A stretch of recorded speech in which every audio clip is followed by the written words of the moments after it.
जो मानव जीवन है उसकी बहुत ही विशेषता है। अगर हम विज्ञान की भाषा में कहें तो मनुष्य ही एक ऐसा प्राणी है जिसके अंदर विवेक है। बहुत से लोग कहते हैं कि बहुत सारे जीव जंतु सब में विवेक है, सभी सोच समझकर खाते हैं, गलत काम वो भी नहीं करते हैं। लेकिन अगर आप देखें, अभी विज्ञान वालों ने सिद्ध किया है कि मनुष्य ही ऐसा प्राणी है जो अपने आप को आईने में पहचान सकता है। ये हमारी विशेषता है। हम जो मनुष्य हैं वही आईने में अपने आप को पहचान सकते हैं। हम अपने को फोटो में पहचान सकते हैं कि मैं हूं। ये जो मैं हूं, ये जो पहचान है वो हमारी बहुत बड़ी विशेषता, और केवल मनुष्य को ये विशेषता मिली है।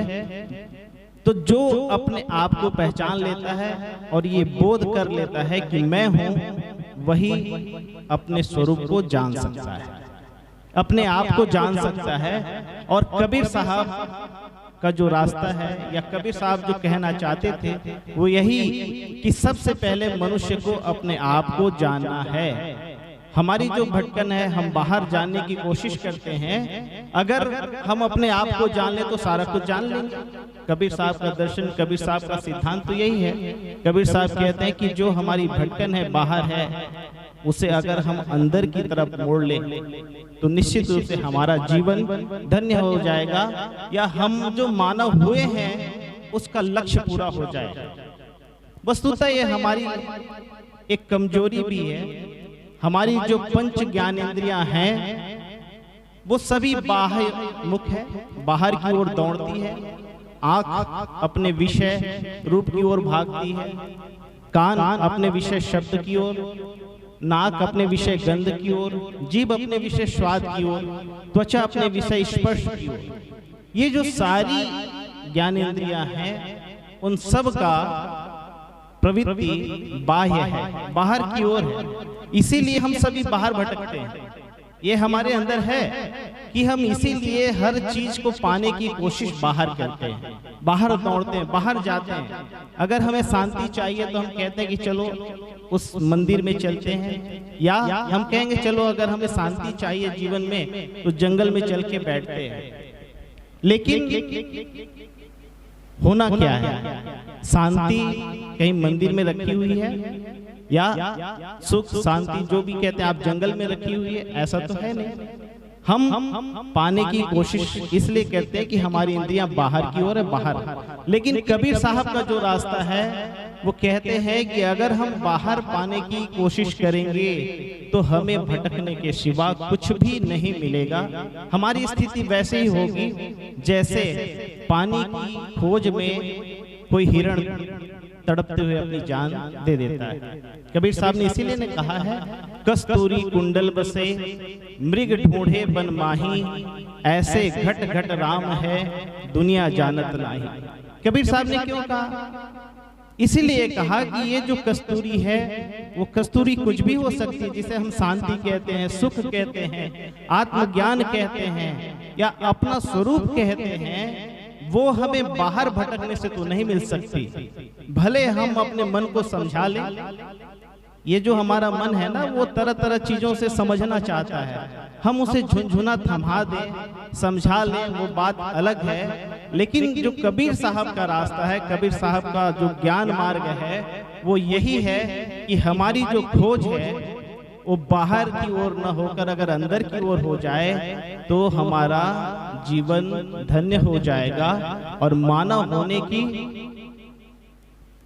की जो हमारी अभिलाषा है हम हो जाएंगे। आप सभी सुनते होंगे भजन में, संकल्प हो हमारा इंसान हम बनेंगे। बहुत अच्छा ये भजन है। तो इंसान बनने की जो अभिलाषा है वो कैसे पूरी होगी? इंसान बनने की अभिलाषा हमारी जो खोज है बाहर की ओर, उसे अगर अंदर की ओर मोड़ लेते हैं तो पूरी हो जाएगी। आप सभी बीजक पढ़ते होंगे। कबीर साहब का मूल ग्रंथ है बीजक, जिसका हम अध्ययन करते हैं। उस बीजक में कबीर साहब की साधना पद्धति बताई गई है। और बीजक का जो साखी प्रकरण है उसमें आप देखेंगे 3 साखियां हैं, जिसको कह के मैं खत्म करूंगा। उस 3 साखी में जो पहली साखी है उसमें कहा गया है, ब्रह्मा पूछे जननी से कर जो शीश नवाए, कौन वरण वह पुरुष है माता कहो समझाए। एक रूपक है, हम सभी मानते हैं या शास्त्रों में लिखा है कि ब्रह्मा विष्णु महेश उत्पन्न हुए और उन्होंने अपनी माता से पूछा कि हमारा पिता कौन है। देखिए, इस दुनिया में हमें माया तो दिखती है, जो कुछ भी दिख रहा है वो सभी माया है, लेकिन जो ब्रह्म है या जिसे हम कह सकते हैं अनादि शक्ति है, वो दिखाई नहीं देती। तो ब्रह्मा ने पूछा अपनी माता से कि ब्रह्मा पूछे जननी से कर जो शीश नवाए, कौन वरण वह पुरुष है माता कहो समझाए। उस पुरुष का जो हमारा पिता है उसका स्वरूप क्या है। तो माता ने क्या कहा, ब्रह्मा पूछे जननी से कर जो शीश नवाए, कौन वरण वह पुरुष है माता कहो समझाए। माता ने कहा, रेख रूप वह है नहीं, अधर धरी नहीं दे, गगन मंडल के मध्य में निरखो पुरुष विदे। उसका कोई रेख रूप नहीं है, उसका कोई आकार नहीं है, रंग नहीं है, लेकिन है जरूर। तो उसे कैसे देखे, उस जो पुरुष है उसे निरखे कैसे। तो उसने फिर बताया, जो पुरुष है उसे देखने का तरीका उन्होंने बताया, धरे ध्यान गगन के माही, लाए बजर की वार, देखी प्रतिमा आपनी तीनों भय निहार। ये माता ने बताया कि उस जो पुरुष है निराकार है, निराधार है, उसे तुम अपने गगन मंडल के मध्य में देख सकते हो। एक तरीका है, एक माध्यम है, साधना है जिसके द्वारा तुम उसे देख सकते हो। तो उन्होंने क्या किया, उन्होंने अपनी सारी इंद्रियों को वज्र की वार लगाया। मतलब जैसे आप अपने घरों के द्वार को कैसे बंद करते हैं, मतलब ऐसा बंद कर देते हैं कि उसमें से किसी भी तरह की न आवाज अंदर आ सकती है, न आवाज बाहर जा सकती है, न हवा अंदर आ सकती है, न जा सकती है।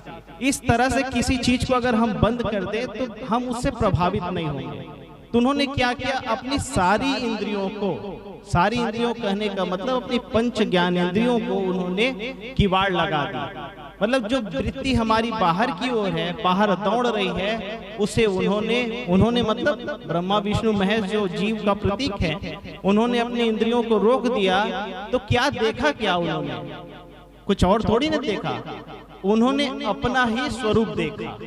अपना स्वरूप मतलब ये बहुत ही बड़ी बात है कि हम जो खोज रहे हैं दुनिया में, हमसे परे कुछ नहीं है, हमारा ही स्वरूप है, हम ही हैं। इसीलिए कबीर साहब का जो सिद्धांत है वो पिंड और ब्रह्मांड की है कि जो कुछ बाहर है वो हमारे अंदर है, भले ही वो पिंड रूप में है, अणु रूप में है। इसीलिए कबीर साहब के साखी है ना, बूंद समाना समुद्र में जानत है सब कोई, समुद्र समाना बूंद में सो जाने बिरला कोई।